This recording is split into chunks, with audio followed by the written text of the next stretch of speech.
The stars were quiet that night in the deep sector of Terran space. Patrol ship Horizon's watch moved slowly along its route, scanning for unusual signals. The crew was relaxed. Nothing had happened in weeks, and most expected another dull shift. That changed when a faint transmission appeared on the comm screen. At first, the signal was weak, little more than static and broken tones. The comm officer, Rena, frowned and tried to clear the interference. Slowly, a shape began to form on the monitor, a vessel unlike any human design. It was sleek but battered, its hull dark with burn marks. Pieces of metal drifted around it, evidence of a recent battle. "Captain, I have an incoming message," Rena said. Her voice held more tension than usual. Captain Joran stepped forward, hands clasped behind his back. "Put it through." The screen flickered, and the image of an alien appeared. The being was thin, its limbs long and graceful. Its skin shimmered like pearl, but it was scarred and scratched in many places. The eyes, large and luminous, spoke of exhaustion. "This is Captain Kiro of the Solari vessel Gentle Wind," the alien began. The voice was soft, musical in tone, but heavy with strain. "We are in need of urgent assistance. My people are under attack. Our worlds are falling. We have no armies, no weapons to stand against the enemy." Joran kept his expression calm. "What enemy?" "They are called the Shrine," Cairo said. "They are predators. They burn our homes, take our people, destroy our fields. We cannot fight them. We are traders, growers, healers. We build, we do not destroy.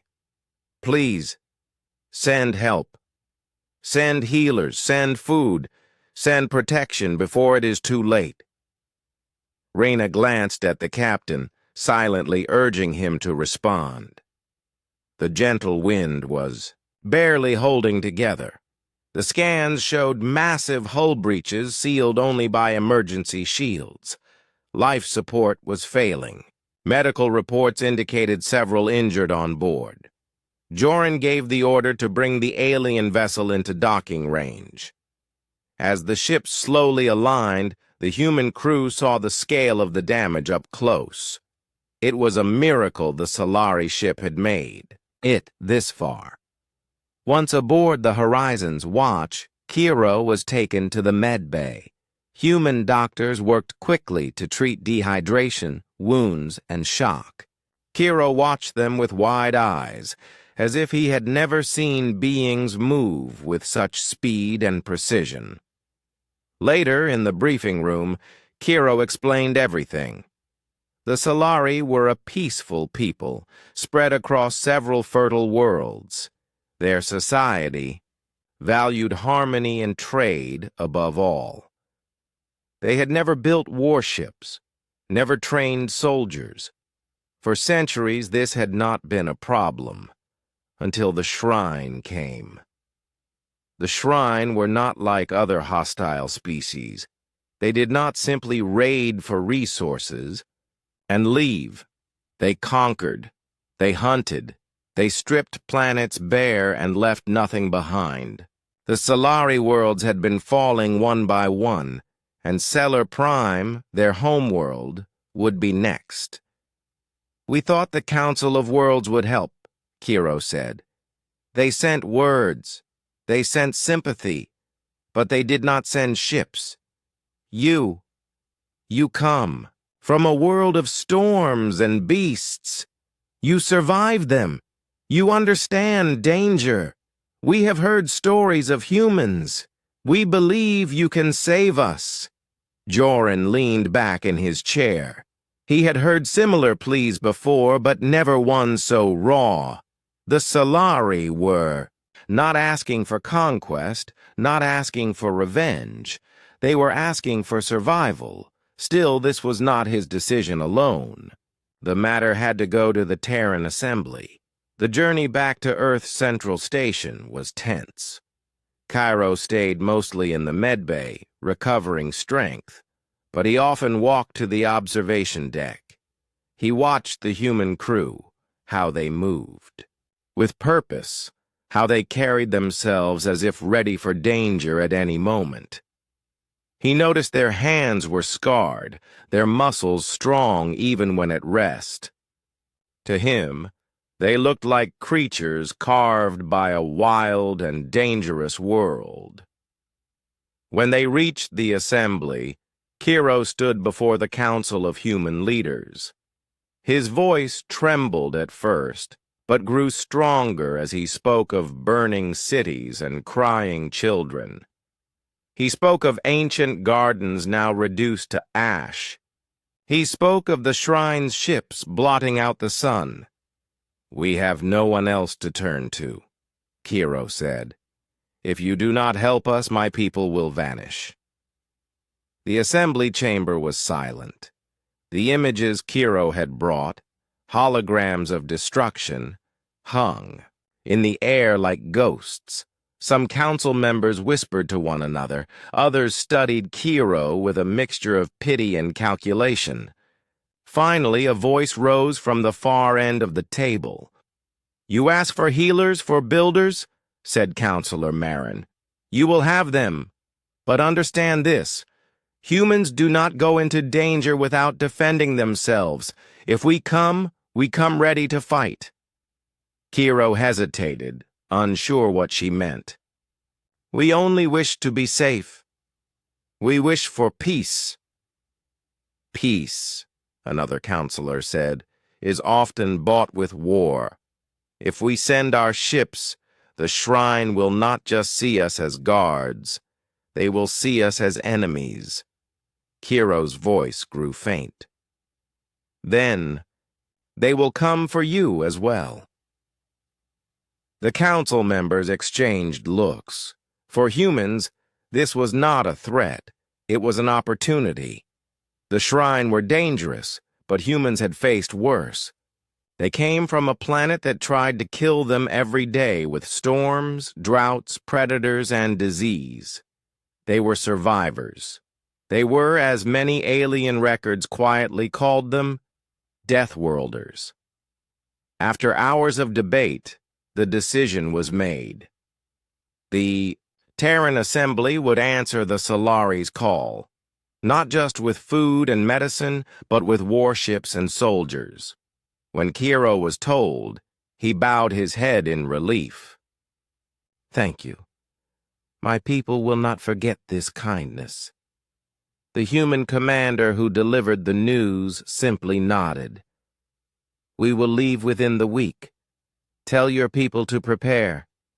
Kiro smiled faintly, though he noticed something in the commander's eyes, a hardness, a resolve. It was not the expression of someone delivering aid. It was the look of someone heading into battle.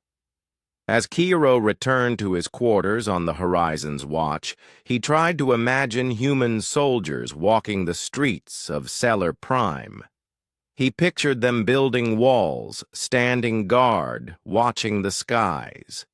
He thought of how safe his people would feel. What he did not yet know was that when humans arrived, they would not stand still behind walls. They would go out into the stars, hunting the enemy. They would not stop at saving Stellar Prime. For the humans, this was not only a rescue mission. It was the beginning of something far greater, and once they began, they would not turn back. The Terran Assembly Chamber was never a quiet place for long. Normally, the air buzzed with hundreds of conversations, the sound of boots on polished floors, and the hum of projection screens. But today, a heavy silence sat over the great hall. The request from the Solari had shaken even the most seasoned leaders. Images of burning cities and ruined farmlands played again on the great wall display. Everyone knew the shrine were dangerous. Stories about them had been whispered in military circles for years, how they dismantled colonies, how they left nothing alive. At the center of the table sat Chairwoman Solon, the highest voice in the assembly. Her eyes moved from one council member to the next. You have heard the plea. You have seen the evidence. The question before us is simple. Do we send aid, or do we turn away? Councillor Darn was the first to speak. His voice was slow and careful.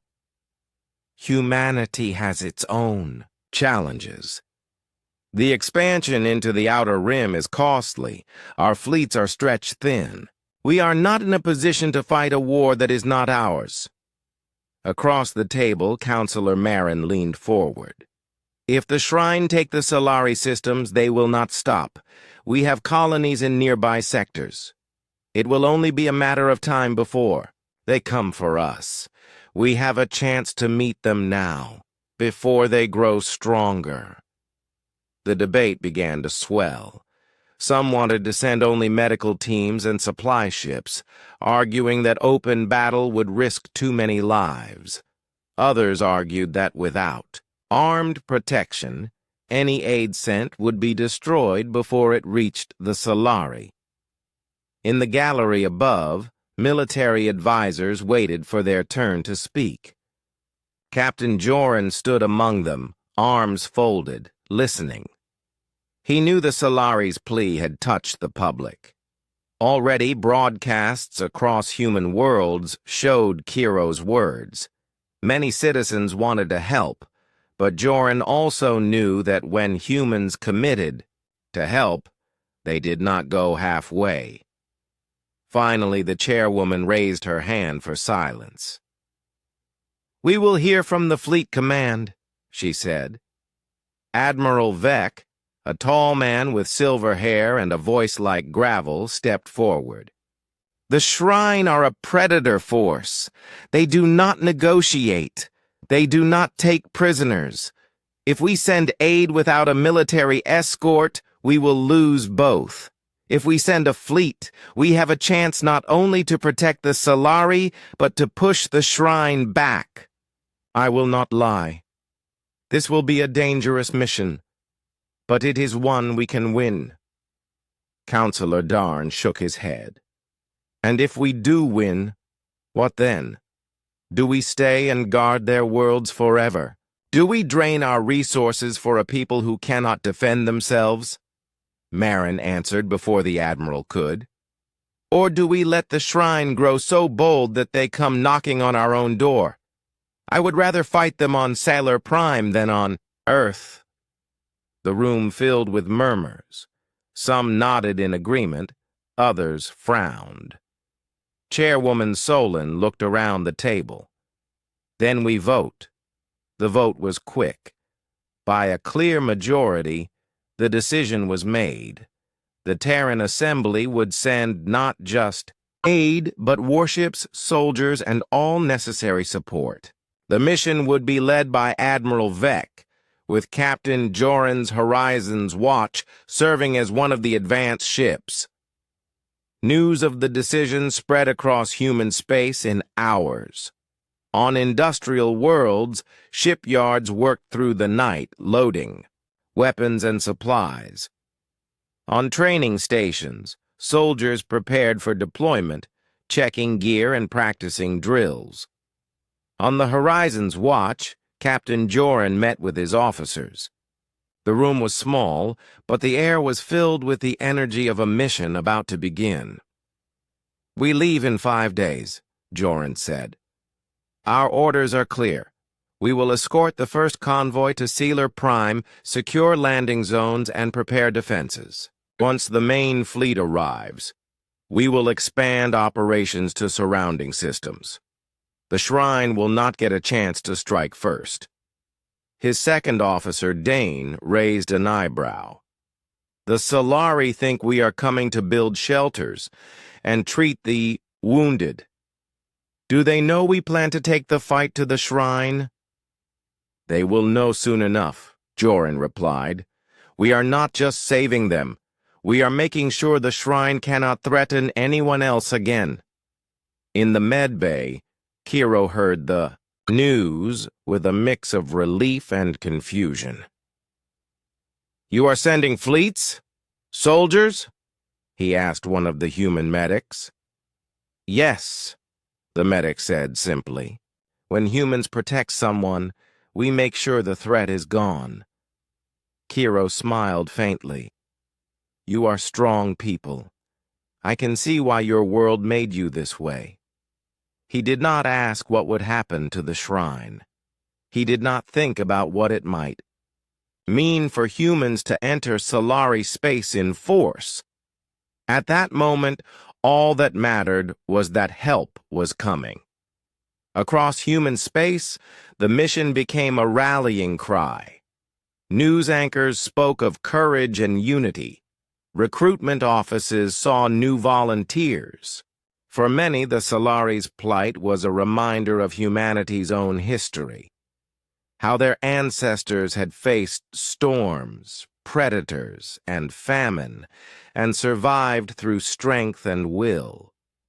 But in the quiet halls of the Fleet Command, the tone was different. Maps of Solari space were marked with red lines. The shrine's territory was mapped, their supply routes studied.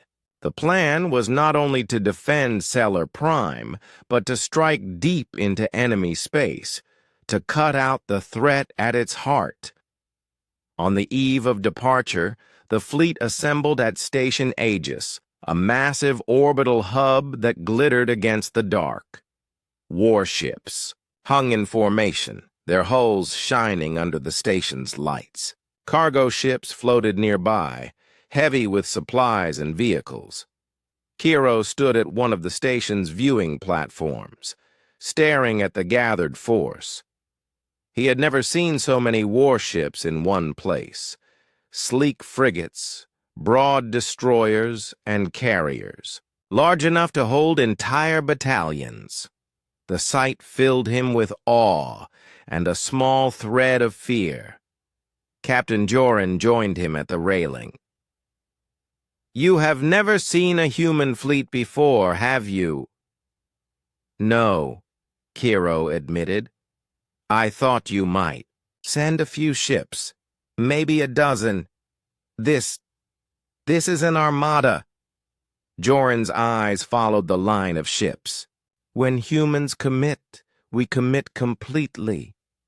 We do not send half measures against an enemy like the shrine. Kiro nodded slowly. I am grateful. My people will be grateful. The captain did not answer. He simply turned his gaze to the stars, as if already searching for the enemy.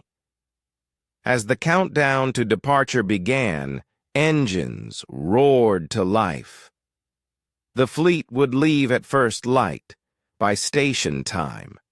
The mission was set, the crews ready. For the Solari, this would be the arrival of saviors. For the shrine, it would be the first sign that their dominance in this region of space was ending, and for humanity, it would be another test of what it meant to be children of a death world, resilient, relentless, and unafraid to bring the fight to the enemy. The human fleet emerged from faster-than-light travel in a blaze of light. Stellar Prime filled the view ahead, a beautiful green and blue world, turning slowly against the black of space. It should have been peaceful, but even from orbit, the scars of war were visible. Thin lines of smoke rose from the surface, and in several regions, wide patches of burned land stood out like dark wounds.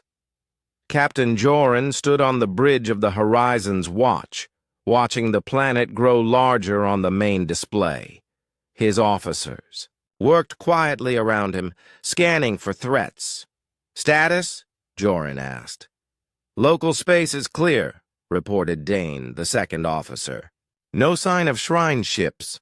Orbital control is online and waiting for us to begin docking operations. Good, Joran said. Signal the fleet. We begin descent within the hour.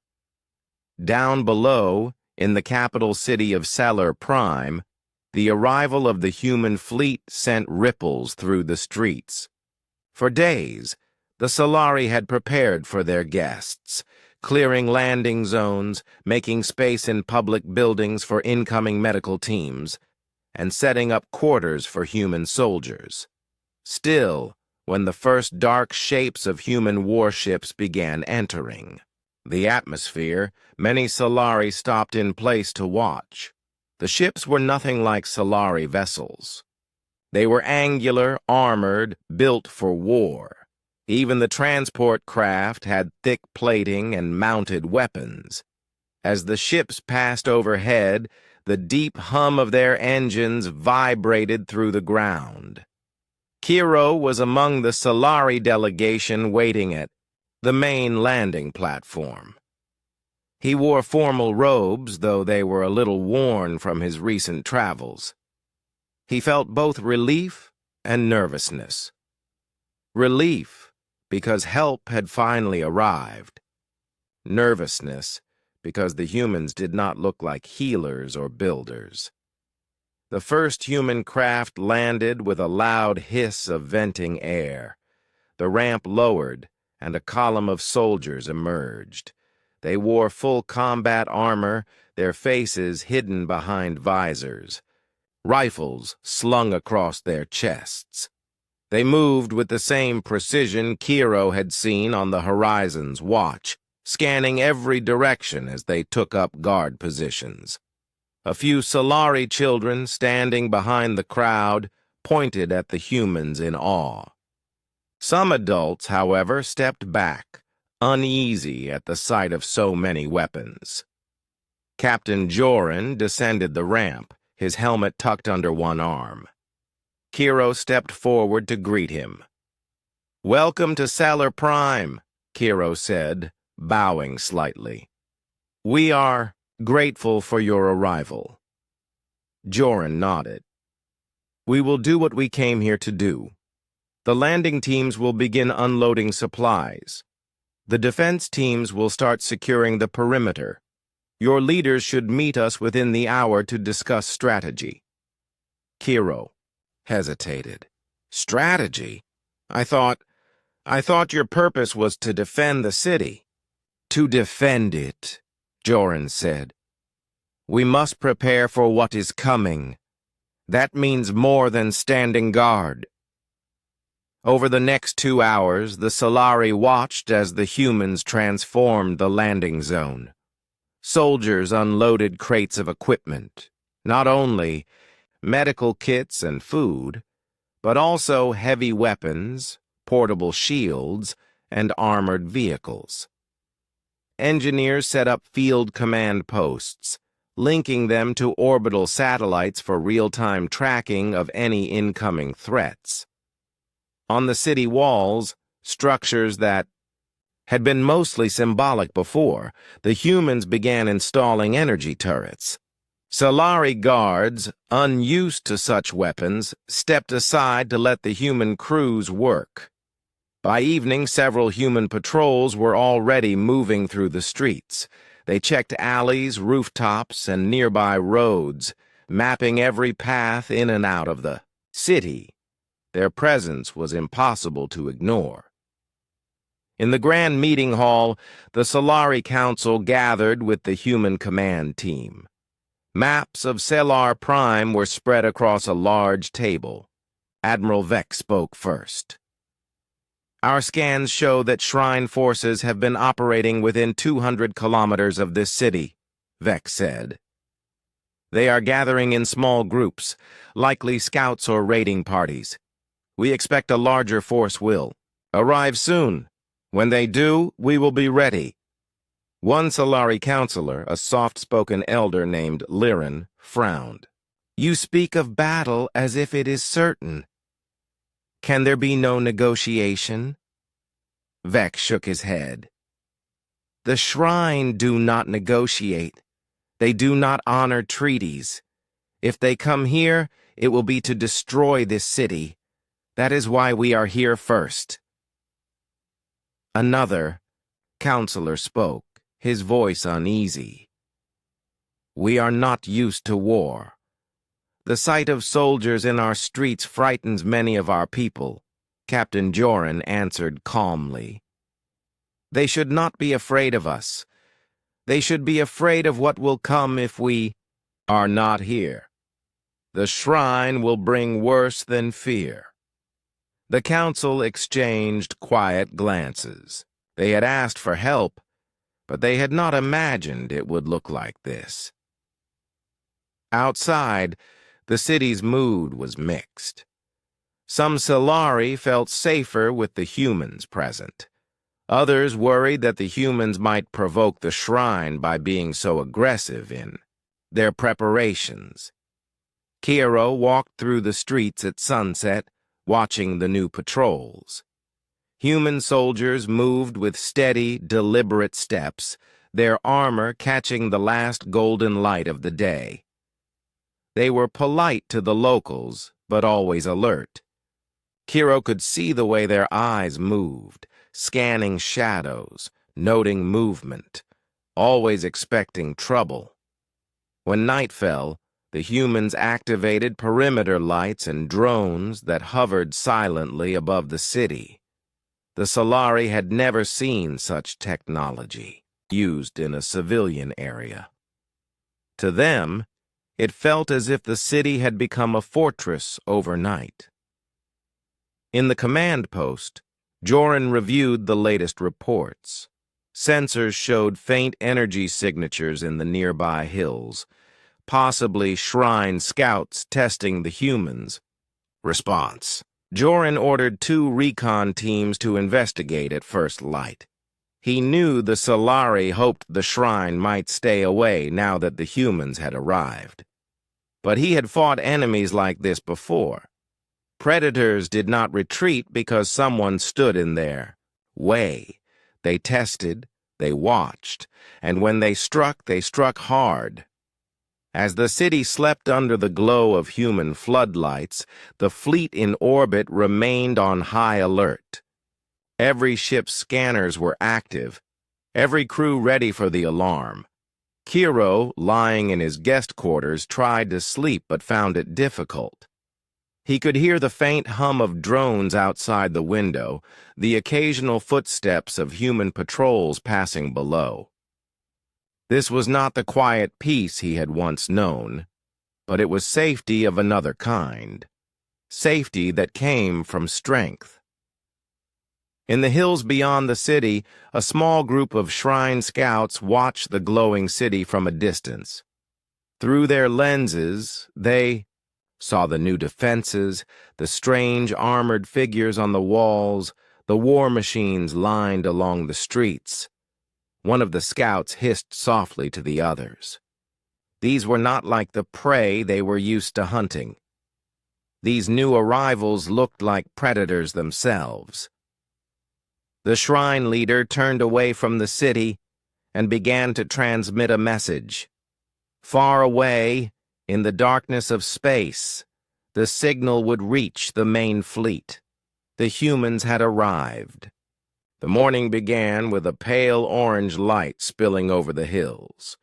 The city of Sellar Prime was quiet, the streets still and the air cool. Human patrols moved through the gates as usual, scanning the outskirts. Nothing seemed unusual at first. Captain. Joran was in the command post when the alert came.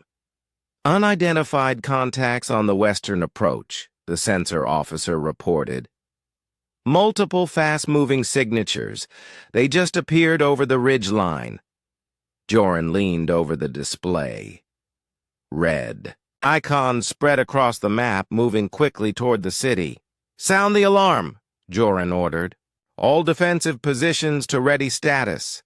Civilian evacuation teams in place. The perimeter sirens began to wail.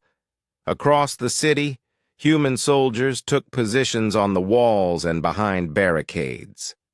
Solari civilians, startled by the sound, were quickly guided into underground shelters by both human and Solari guards. From the top of the western wall, Sergeant Kale watched the horizon. A thin haze of dust was rising in the distance, kicked up by fast-moving vehicles. Through his visor, he could see dark shapes, shrine skimmers, sleek attack craft armed with energy cannons. "Here they come," Kale said over the comm. The shrine moved like predators, weaving in and out of the terrain to avoid open sight lines. But the humans were ready. Joran had positioned artillery turrets along the wall the night before, and now their targeting systems tracked the approaching skimmers. "Hold fire!" Joran's voice came over the channel. "Wait for my mark." The shrine closed the distance. Quickly, at less than a kilometer away, their formation spread out, preparing to hit multiple points at once. "Now!" Joran ordered. The turrets roared to life. Bright pulses of energy streaked through the air, striking the lead skimmers. Two of them exploded instantly, fireballs rolling into the morning sky. The rest swerved violently, but the humans kept firing, their shots precise and measured.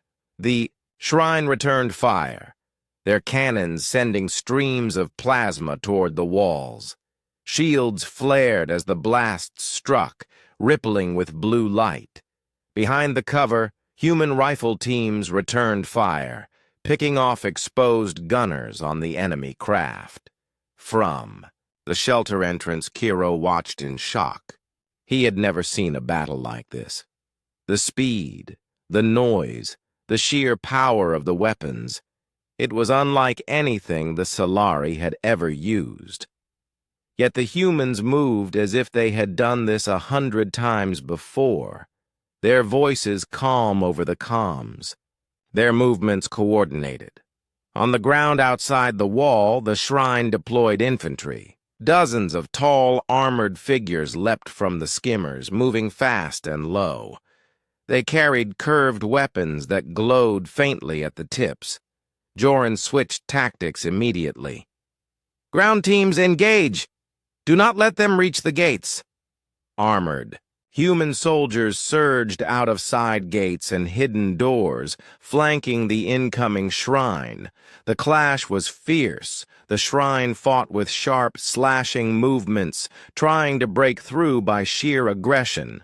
The humans met them head-on, using shields and close-range weapons to drive them back.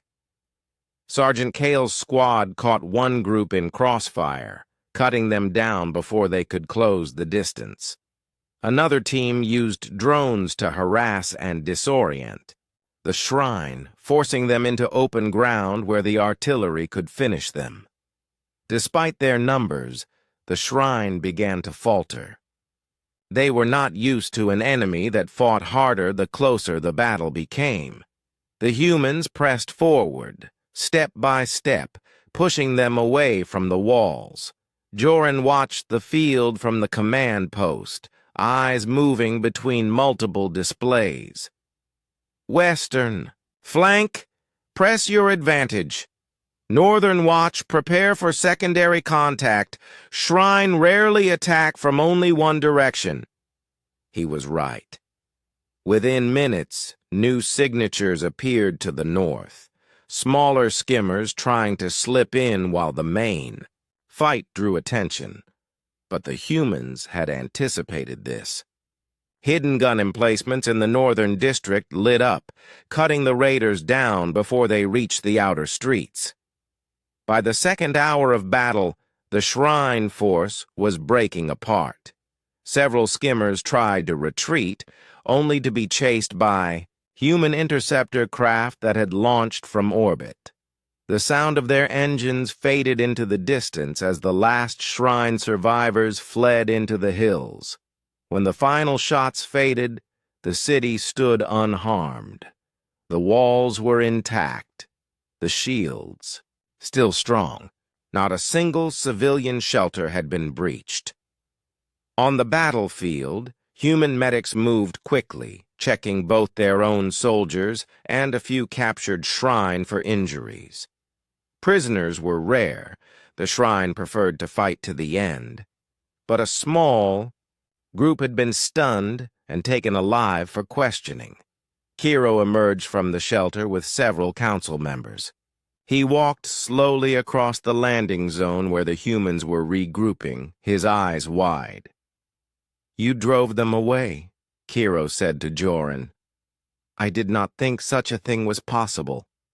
Joran's expression was steady. "We did more than drive them away. We sent a message. They now know Sailor Prime is defended, and they know who defends it." Some Solari nearby overheard and exchanged uneasy looks. The sight of the battlefield, with smoking wreckage scattered beyond the walls, was a reminder that peace had come at the cost of war. That evening, as the city lights came on and the civilians returned to their homes, the human soldiers remained on guard. Patrols moved beyond the walls to track any lingering shrine. Drones swept the hills. In the command post, Joran and Admiral Vec reviewed the battle data. "They tested us," Vec said. "Now they will plan for a larger strike." "And we will be ready," Joran replied. "What about the prisoners?" "They will talk," Joran said, his voice certain. "The Shrine have fought many, but few like us. They will want to know who we are, just as we want to know their plans." From the observation deck, Kiro looked out at the hills where the battle had raged that morning. He had asked for healers, for protection, for safety. The humans had brought all of that, but they had also brought a kind of power he had never imagined. The Shrine had been stopped today, but something told him this was only the beginning. The humans were not content to wait behind walls. They would go out there, into the dark, and meet the enemy on their own ground. For the first time since leaving his homeworld to seek help, Kiro wondered not just what the humans would do to the Shrine, but what they might become in Solari space. The morning after the battle, Sailor Prime was calm. The smoke from the western hills had faded. The Solari people returned to the markets and workshops, trying to forget the sound of gunfire and explosions. But in the human command post, there was no rest. Admiral Vec stood at the center of the operations room, surrounded by holographic maps. Red marks showed known shrine positions across nearby star systems. Several yellow points indicated suspected supply depots and communication hubs. Captain Joran entered, his boots clicking against the metal floor. "Recon teams are back," he reported. "The Shrine that fled west regrouped at an outpost 30 kilometers from here.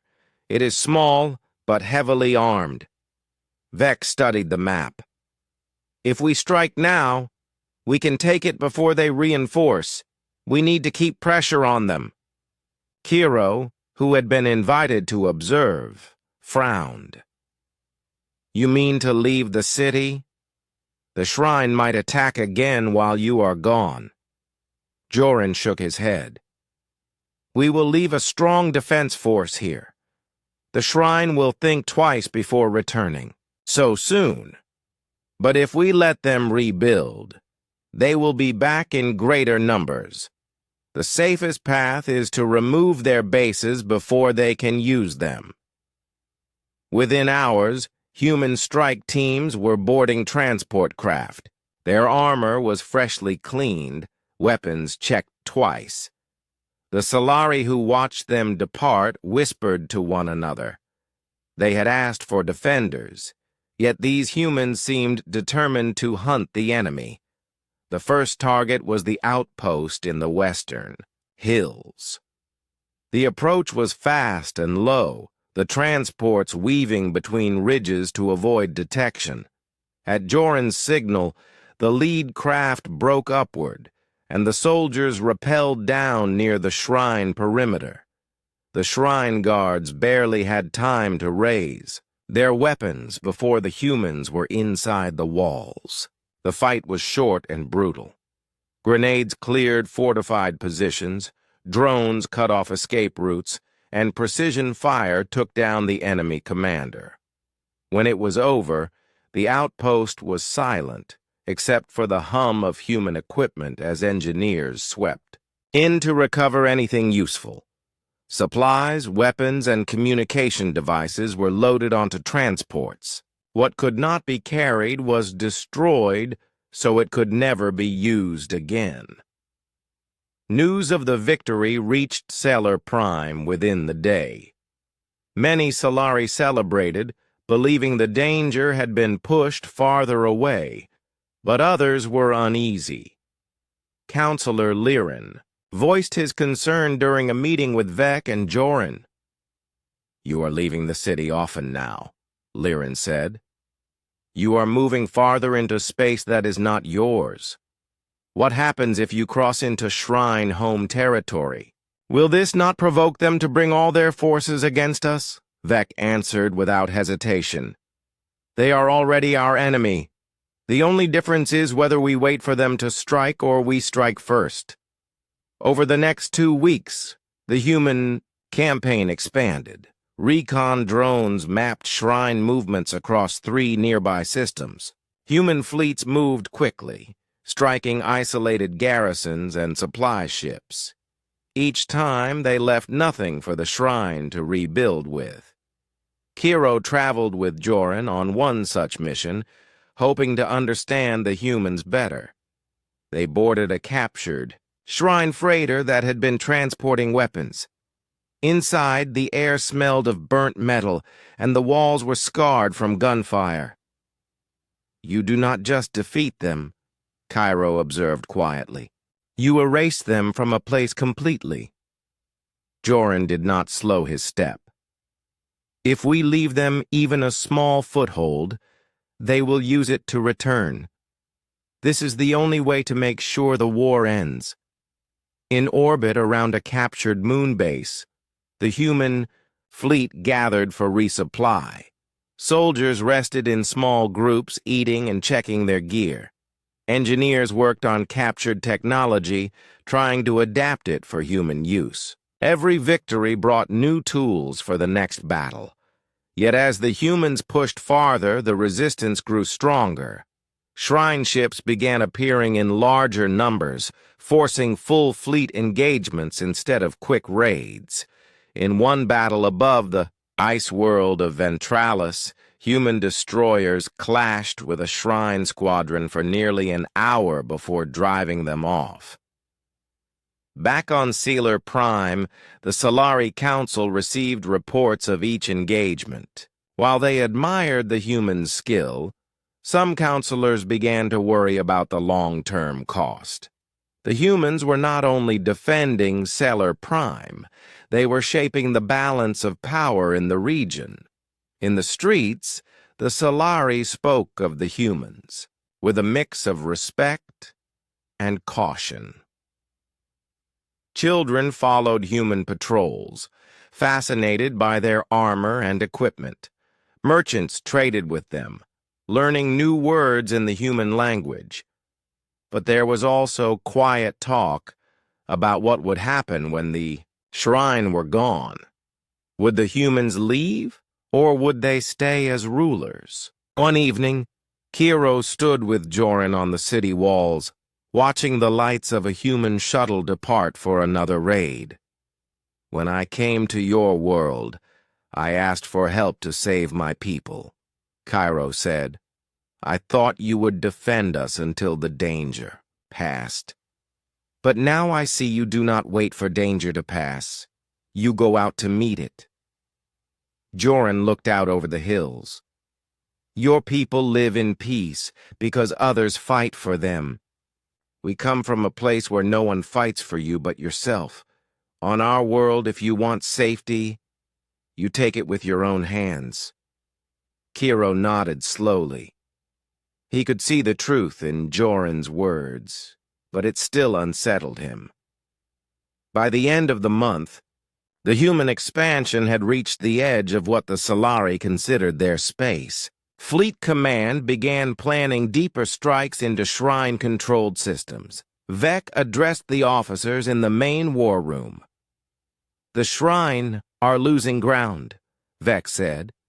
"We have taken their forward bases and cut several supply lines, but they are not broken yet. Our next moves will take us into their heartland. That is where this war will truly be decided." Cairo, standing at the edge of the room, felt a chill.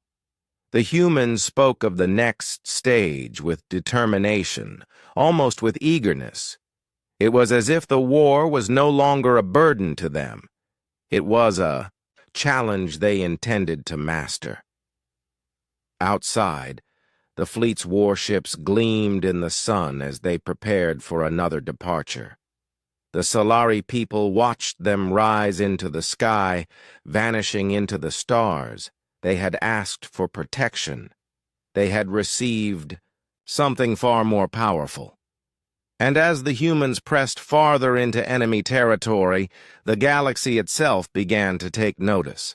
The prisoners were brought to the secure compound beneath Stellar Prime's central command.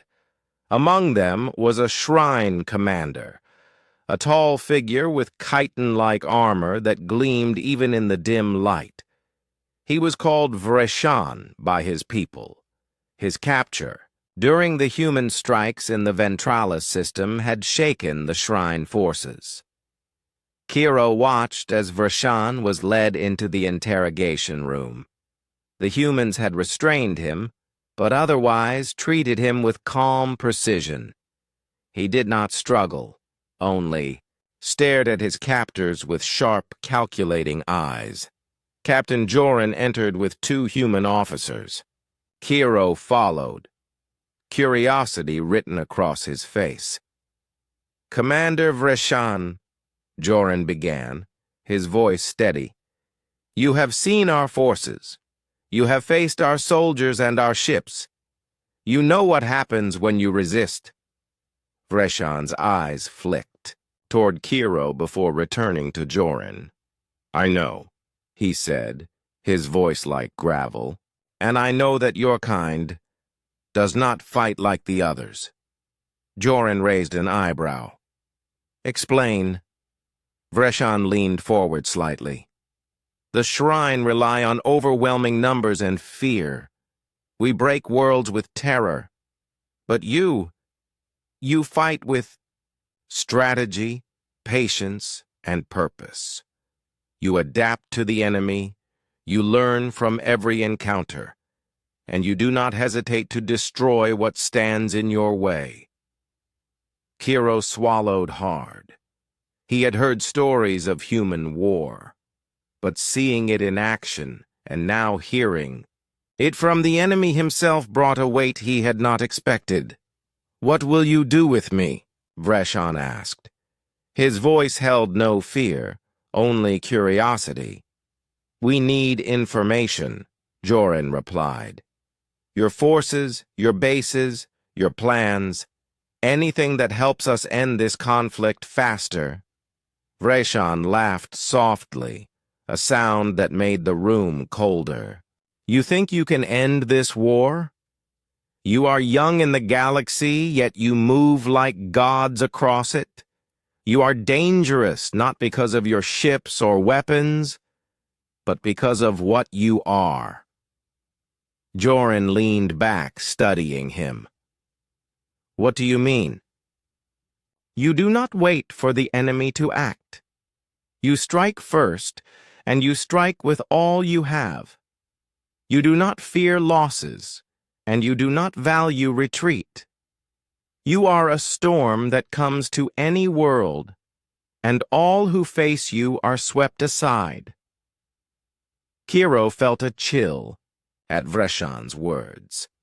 He had admired the humans for their power, their courage.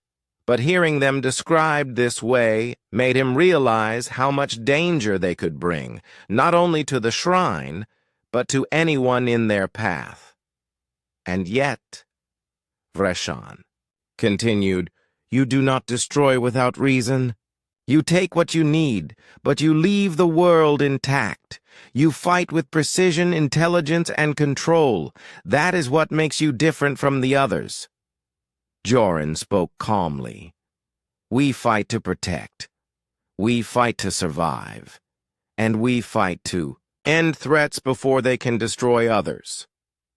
Vreshan nodded slowly. Yes, and because of that, your kind will not be stopped easily. The galaxy may not yet know it, but you are no ordinary force. You are a turning point. Kiro felt his stomach tighten. A turning point? He asked. Vreshan's gaze met his. Yes. Every species that meets your kind faces the same choice. Submit, fight, and fail, or adapt. Few survive against you in the long term. Even those who escape remember you, and they change their ways. Your people will not just protect. They will shape everything around them. The galaxy will not forget humans after this war. For the first time, Cairo understood the depth of what the humans had brought to his world. They had saved Stellar Prime, yes, but they had also changed the balance of power. The shrine were only the beginning. Joran looked at Vreshan. Your people have fought many worlds. You have never faced humans like us before. You will have to adapt, or you will be gone. Vreshan smirked faintly. Perhaps, but I have seen worlds that fall, and I have seen species that rise. You may win battles, but the galaxy is older than your kind. Many will rise against you eventually. That is the only certainty. Cairo turned away, feeling a mix of fear and awe. He had wanted protection, and he had found it. But he was beginning to see that the humans were not simply protectors. They were a force that reshaped the universe itself. Over the next days, the humans used Vreshan's knowledge to plan their next campaigns. He provided maps of shrine supply routes, communication nodes, and hidden fortresses. Every piece of information was followed immediately with precise strikes by human fleets. The Solari watched in amazement as the humans coordinated attacks across multiple star systems simultaneously. One strike destroyed a shrine supply convoy near the gas giant Marvis. Another took out a forward communication hub in the shadow of the twin suns on Verid Prime. Every operation was executed with efficiency and without hesitation. Why do they move so fast? Cairo asked Joran as they observed the fleet. They do not wait, they do not delay. Every action seems planned and executed immediately. Joran smiled slightly. Humans do not see time as you do. Every moment is an opportunity. Hesitation costs lives, and we have learned to use every advantage while it is available. Kiro nodded slowly. He could see now that the humans were more than soldiers. They were a living strategy. Every move they made altered the battlefield, not just for the shrine, but for everyone watching. Vreshan remained silent most of the time, observing the humans with a mixture of fear, respect, and curiosity. He had faced many foes, but none like these. He had fought against relentless warriors, but humans seemed relentless in a way he had never imagined. One evening, he spoke quietly to Kiro. Your people asked for help. They got it. But what they received is more than defense. Your world is now part of something larger. The humans will not stop until they have shaped everything in their path. You must understand this if you hope to survive this era. Kiro could only nod. He felt the truth of Reshan's words in his bones. The humans were protectors, yes, but they were also unstoppable. And in the quiet of the command compound, he realized that the galaxy itself was about to change forever. Outside, human ships glided silently across the dark sky, returning from another mission. The Solari looked up both in awe and in unease. They had asked for help, and they had received it. But now they understood that the humans were not just defenders. They were the harbingers of a new order, and somewhere deep in the galaxy, the Shrine forces regrouped, whispering of a threat they had never faced before. The humans would not wait for them. The war was far from over, but the direction of the fight had already been decided. The stars above Sailor Prime burned like silver fire as the human fleet gathered in orbit. Every ship was ready, every soldier prepared. After weeks of precise strikes, reconnaissance, and careful planning, the humans were about to confront the Shrine forces in a decisive battle. Admiral Vex stood on the command bridge of the flagship. Around him, holographic displays showed Shrine fleets gathering in multiple systems, their numbers greater than any the humans had faced before. Yet Vex's expression remained calm. "Captain Joran," Vex said, "we have one chance to end this. The Shrine are concentrated here because they believe their numbers will overwhelm us. They do not understand that we do not rely on numbers. We rely on action, intelligence, and will." Joran nodded. "We will strike in 3 coordinated waves.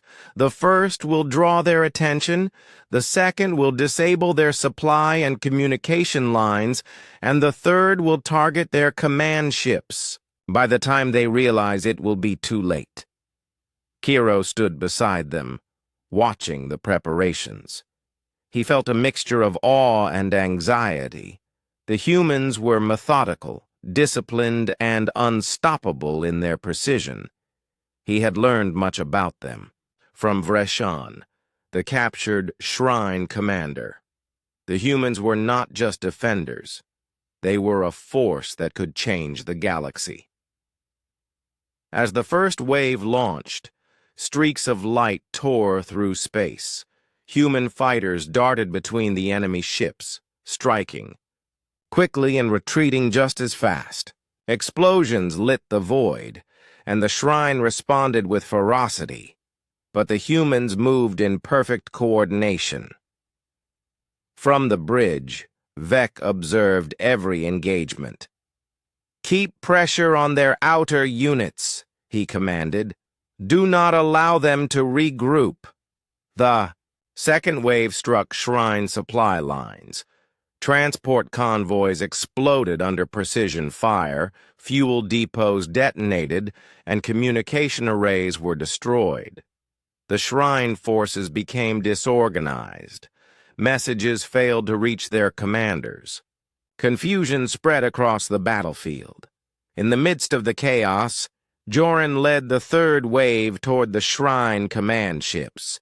Massive vessels bristling with weapons were the core of the enemy fleet. Human bombers moved swiftly, dropping charges, with accuracy that left no room for counterattack. Kiro watched from the observation deck of the flagship. Every strike was calculated.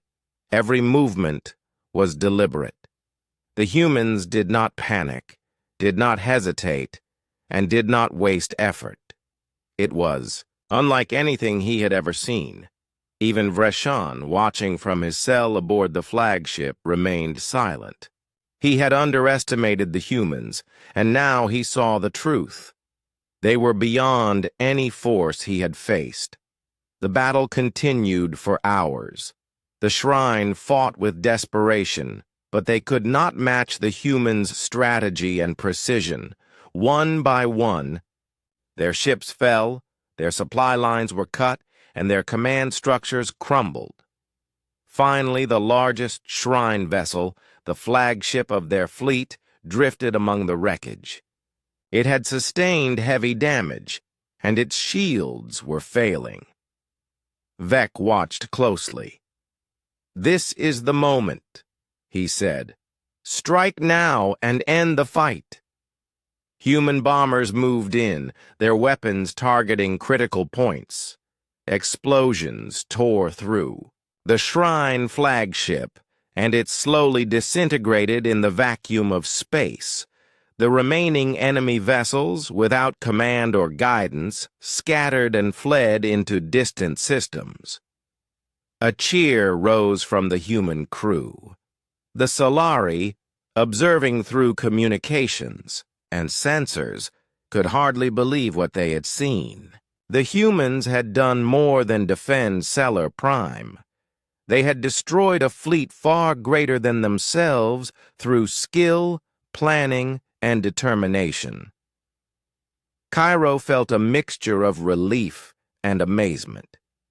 He had feared the shrine might return in greater numbers, but the humans had not only met the threat, they had ended it decisively. After the battle, the humans returned to Stellar Prime. The city welcomed them as heroes.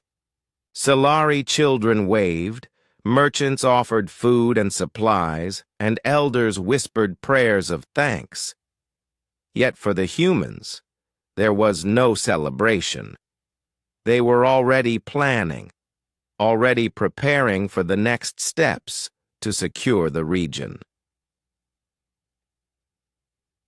Vec addressed Kiro privately. "You wanted protection, and we provided it. But understand this, the galaxy is vast, and threats will continue to arise.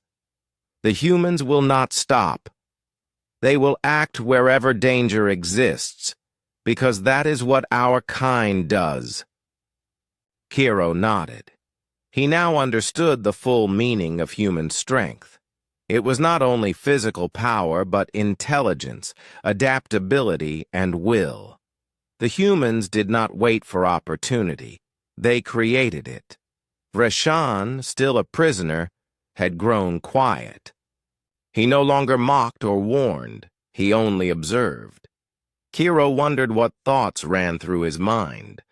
Perhaps he now realized that the humans were beyond ordinary opposition. In the days following the victory, the Solari began rebuilding fully. With the humans' help, they repaired infrastructure, restored communication networks, and strengthened defenses. But the Solari also began to see a new reality. Their world was now part of a galaxy where humans set the terms of engagement. Counselor Liren approached Cairo one evening. "We have been saved," he said, "but we have also been changed. The humans are not just protectors. They are a force that will shape the stars." Cairo nodded. "Yes, and we must decide how to live with that power, how to learn from it, and how to prepare for what may come." The humans, for their part, made no demands. They did not claim Stellar Prime as their own. They left behind advisors, engineers, and teachers, helping the Solari advance while remaining ready to act whenever needed. They were protectors, yes, but their presence also reminded everyone that the galaxy had changed. On the outer moons, human patrols continued. Their ships moved in patterns designed to monitor and deter threats. Scouts explored distant systems. Engineers worked with Solari scientists to build new technology. Every step was deliberate, ensuring safety while preparing for challenges the Solari had not yet imagined. One evening, as Kiro watched the stars from the city walls, Joran joined him. "You have seen much," Joran said. "What do you think?" "I think," Kiro said slowly, "that humans are more than soldiers. You are a force that can decide the future of worlds. You do not just fight, you shape, protect, and change everything you touch." Joran nodded. "That is what we are, and that is what we will continue to be. The galaxy will remember humans, and it will learn to respect them because we act with purpose, courage, and intelligence." As the night sky sparkled with distant suns, Kiro realized something profound. The humans had not only saved his world, they had shown what a species could achieve when it combined bravery with wisdom. They were the embodiment of hope and strength, not only for Stellar Prime but for the galaxy itself. And somewhere far away, in the remnants of shattered shrine fleets, survivors whispered of a force they could not defeat. They would rebuild, yes, but the story of humans would follow them, a warning that no threat would remain unchallenged. Stellar Prime had been defended, the shrine had been defeated, and the humans had proven in word and action that when they fight to protect, they do so with skill, courage, and a power that could change the stars. The galaxy was quiet for a moment, holding its breath. Then life continued, and the humans moved forward, ready for whatever came next. Their presence, a promise that hope and strength could survive, and that the universe would never forget the force of human will.